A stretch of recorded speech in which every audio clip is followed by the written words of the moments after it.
Boom. Hey internets. Had a great question from Christopher, and he's talking about the success of fast fashion such as Forever 21 and Zara. I would also add into the mix H&M. I'm a huge fan of Cotton On.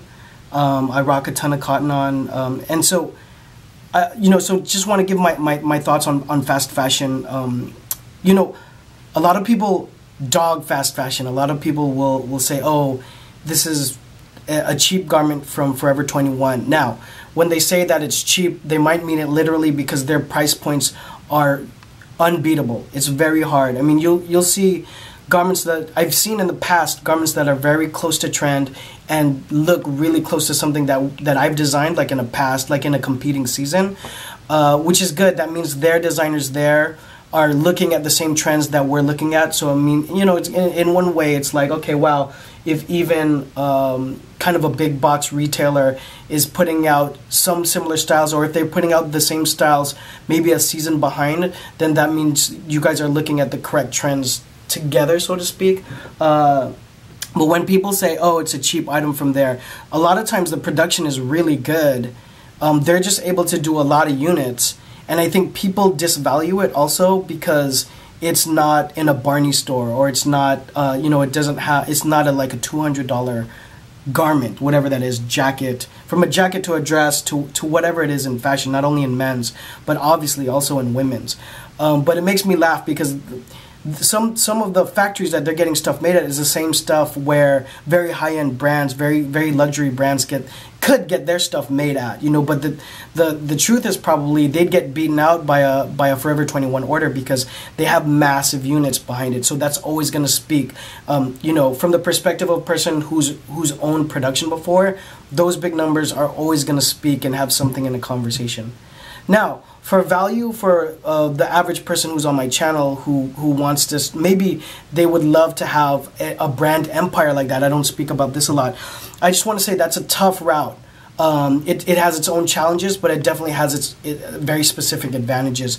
I would consider it more of an old school standard way of doing it, sort of. And I've definitely known a couple people who've stopped selling wholesale and then start retail within malls, and then start to get a couple doors going, and then obviously you just keep expanding from there.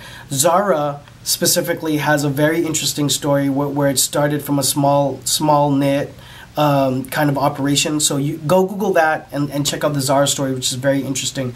So the startup of it is different. It's than doing wholesale.